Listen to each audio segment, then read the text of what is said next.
coming today. Like, you could have been anywhere else. And you're here with me. That's great. So thank you for being here. And I have a couple like shout outs and thank yous. Open Air, obviously, Stony, Lizzie, and Carrie for being so supportive and giving me this opportunity in the first place. ReSource, everyone's been so great. Kelly, Mike, Chris, Michael, and Ben, they made me feel at home, helped me carry heavy things up to the studio. It's just been such a wonderful experience for me to be here. My cohort of cool people that I got to meet, and my roommates, Jackie and Amanda, who I'm really grateful to share this experience with. Big thanks to GAM, if you haven't been there. Giving Arts to Missoula was fantastic, and some of these pieces really wouldn't have been possible had I not been able to utilize that resource. A big thank you to my family, especially my husband, who was really supportive from the very beginning and has held down the fort in my absence. And my job back home at the frame shop for letting me totally dip out for an entire month and not making me feel bad about it. I'm really happy to be in Missoula specifically. I kind of tell people my art isn't for everybody, and in the state of Montana, I don't get shown very much. I end up shipping out to bigger cities like LA and Chicago. But Missoula's really helped me show art, sell art. Kirk's Grocery in Billings has been a stronghold for me. And it's kind of funny, the local paper in Bozeman wrote an article about me and said Bozeman was very slow to catch on. And I think that was like their really nice way of saying that like I don't get shows there. I don't make the kind of art I think people want in Bozeman for like bison and trout and the rich like Yellowstone Club. So Missoula's been really good to me, and I'm very happy to be here doing this.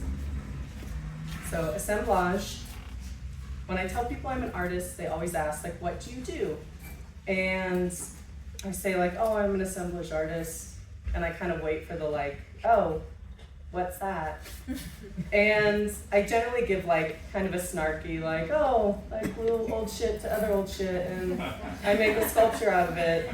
And it's not far off, but there is like a better definition, and it was coined in 1950 by the artist Jean de Buffet, and it's the 3D version of collage, basically, where they're combining found objects, purchased objects, into new compositions that really challenge the idea of sculpture, and kind of in unexpected ways. So I always end up saying that glue is kind of my medium, and that I work at the adhesion arts. Everything you see is glued, basically. And so speaking of glue, I have a deep love for my muse. And way back in community college, we had to give a presentation on something we thought we were an expert at. So I decided to do glue and gluing as like my presentation, and I had like different glues and what you use them for. And it was like always kind of just been a weird passion where I would Mod Podge anything I could get my hands on. But now my glue is always Gorilla Glue, if anyone is interested in like how you glue stuff together. And I use hot glue, super glue, tacky glue, Mod Podge, clear Gorilla Glue, a combination of all of these. And usually when I first go in, I use hot glue to kind of instantly attach something, and then I go in with the stronger stuff and hopefully try to make it as like permanent as possible. Since my art gets shipped, it's shown up broken a bunch, and luckily for me, it's not precious. Like, I'll just give them approval, like, yeah, glue it back together, it's fine. And it's just kind of like the nature of the beast. It's not cement, it's glue. And I used to really try to hide the glue, so it just looked like objects were like just put together. And now I don't really care if you see a puddle or drips, like it's part of the whole piece now. It's definitely like, I mean, it's holding it together, so it lives in the piece as well. Another thing I don't try to hide is the age of the objects I use. Most of these are all found objects. I rarely clean them. I don't polish them. If they're dusty, I might blow it off, but otherwise, I'm using them as I found them. And I think that's important to tell the story of the object. I'm an avid thrifter and antiquer, and part of the thrill is that like hunt. It's like a little addiction. Like, am I gonna find something good? And like, am I hitting a jackpot today? Is it gonna be bust? Finding the objects is just as much important as like creating the piece. And sometimes I find an object and right away I know what it wants to be. And other times I just get an object because it's cool. And like I know it's gonna be something down the road. So acquiring is a big part of what I do. I was asked one time in an interview by Women Made Gallery in Chicago, what comes first, the object or the idea? And I think you really can't have one without the other. As you can imagine, I own a lot of things. Like I have drawers and bins of like weird dolls and doll heads. And sometimes if I have an idea, I just go look at the stuff and see what's gonna pop out and what can tell that story. But I did find a lot of inspiration here and in the new objects that I found, and not as much as the things I brought from home, which was fun because I kind of came with like an open mind of we're just gonna see what I see, find what I find, and that's gonna be like the pieces. So I got to like shop and do all kinds of fun stuff around Missoula, and I had a ton of fun. Talking about the inspiration's a little harder. I don't want to come up here and just like barf about my insecurities and sexuality or anything like that, but there is a common thread throughout the work I've done here. I think you can come up and take a closer look, obviously, if you didn't catch it. But basically, I think inspiration's twofold, and I kind of talked about the objects and how I find them and how I use them. And then the other is like the subject matter and what I want to tell. Again, I think it's pretty obvious what I wanted to tell this month. But I do like the pieces kind of being like a joke we're all in on. Like there's a connection between me as an artist and the viewer. You know, when you realize like, oh, that says something kind of snarky or like inappropriate. Like it's a little moment we've had together, and I like that. I like the kitschy, the body, kind of the cheeky. But I think it's a little more nuanced than just like a sex joke. I think there's feminism, kink acceptance, there's a little subversive, and some things I do a little performative. A good example of my performative pieces, I learned the term for a person that enjoys the company of hockey players. If you know what it is, if you don't know, I'll tell you. You can find me. But so I made these, they're pucks, they're hockey pucks, and they say SLT on them. And these little pucks I like to leave around for people to find, usually in bars or more adult places, obviously.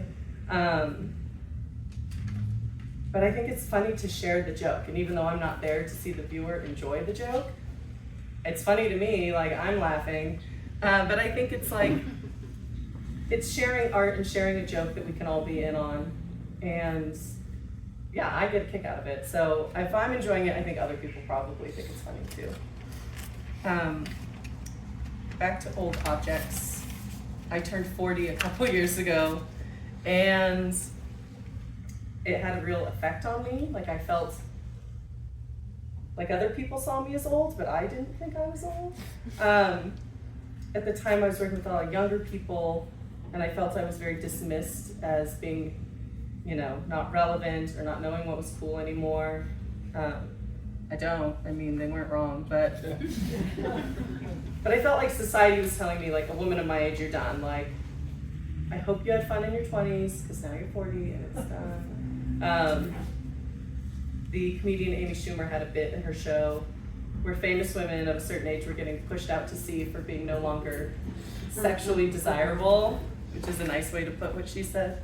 And it really resonated that I was still like alive, and I had passions and interests and desires and a point of view, and I felt like I was kind of hitting my second wind of like, okay, I had a family, I put my career on hold, there's so much more left. And so I feel like with the objects I find, I kind of see that in them, where like I can give them a second life. Like now you have new meaning, you have a second chance. And so I feel like a connection to those, definitely. The nods to kink are obviously present. I think it's something that you can connect to with humor, and it kind of makes it less naughty and like easier to talk about. Maybe I make dolls perform it and it makes you uncomfortable. Maybe it's funny, but I think that's definitely in there, pretty noticeably. Like I said, the process for creating is twofold. It's about the hunt and the idea. And when the idea clicks, I can create pretty fast. Like it hits and I'm on it. And then I have a piece.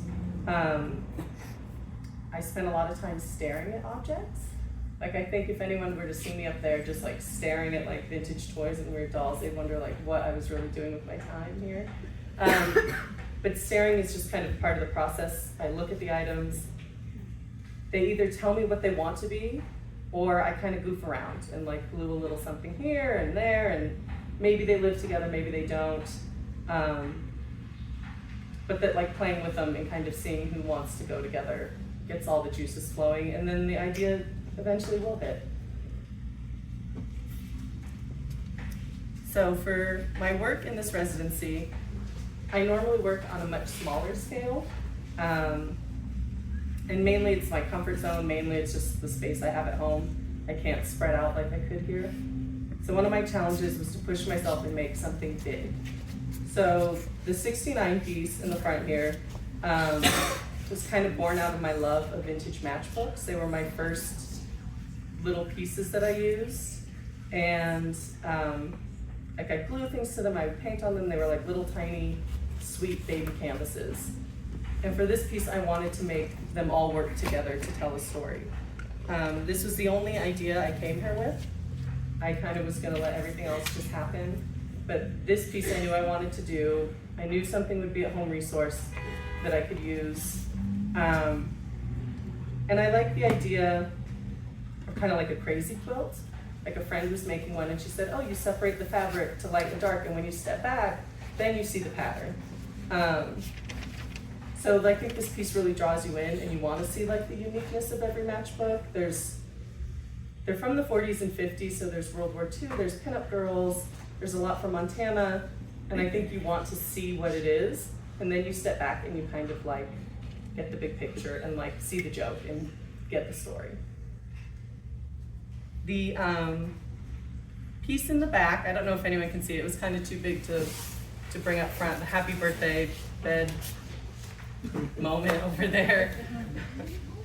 That was the last piece I made, and after the matchbooks I kind of fell back into my comfort zone of making little guys, and then I had my studio visit, and open air kind of nudged me to try to do something big and like use the space and use the items and take up some space and have some presence.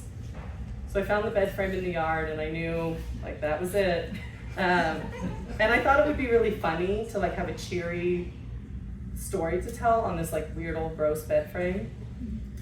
And when Michael helped me bring it up there, and he said, oh, this looks like it came out of an asylum. And I was like, bingo, like that's it. It was gonna be cheery but like creepy, and I thought like this is the perfect combination. And the challenge I gave myself with that was instead of acquiring pieces, I actually made all the pieces myself.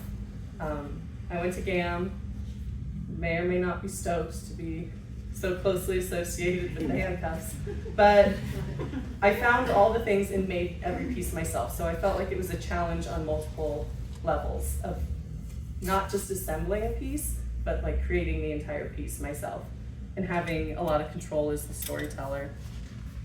It was definitely like interesting to me, and the saying on it, in my house, you kind of have a joke, like if something's, you know, suggested, wink wink, I would say like, what is it, your birthday? And so that kind of became this funny response to like sexual advances. So what is it, your birthday kind of came into this piece, and happy birthday, babe, that's what I came up with. This little guy, the Cupid doll, the BDSM doll in the front, was made entirely of things I found here in Missoula. And it was one of those cases where it just was a happy accident. Like, I cut off his clothes because he was dressed like Evel Knievel. And that wasn't the story I wanted to tell. And he had this little heart on his chest, and I just thought, oh, how perfect is this? And he has like this little sly smile, and I thought, like, instead of hiding something, what if it was pride? What if it wasn't bashful, but he was like proud of who he is and what he is? And so I really like that guy a lot. Nice cock, which is in the front, is a little obvious play on words. I saw the caulking guns on my first day and I was like, oh God, this is like almost too easy. And of course the innuendo is funny and the play on words, but I really liked the functionality of the caulking guns and the wear and tear on them and the usefulness. This piece I called Gagged, and it was the only piece I went out and tried to buy something specific to complete the piece. Obviously it's the ball gag I went out to buy. They don't have those at home ReSource. And the people at Fantasy for Adults were great. And very curious about what I was doing, and even put one of my stickers right up there for everyone to see. And I had this little phone for a while, and I just kind of kept thinking, like, what does it want to say? And so I thought it was funny that it wanted to talk about kink, but it ended up being gagged. And I think we often don't want to talk about these things, and we feel like embarrassed or stifled, and that we can talk about it, but it's like, ooh, it's still so taboo. So it kind of gives like a little giggle initially, which I think kind of like eases you in a little bit. My roommate Becky was saying how she really thought of being silenced and how that was appropriate in today's climate. And I think that's great, getting a little bit of like deeper meaning when the initial response is like funny. So I love that that kind of works on that level. You'll see I love little boxes. I love a container to kind of hold a story. And then it also makes it wall mountable. As a 3D artist, the challenge in showing is like, who has the floor space, who has the pedestals, what's gonna go on the walls. So I love the little vintage boxes, and it can get my art up on a wall instead of on a shelf, and I love that. So feel free to come take a closer look. I hit the ground running when I got here, and I'm really proud of what I made. I felt really nurtured, and I was given space and freedom and support to make what I wanted to make. And it's just been such a great experience, and everyone, thank you for making it possible for me to make these items.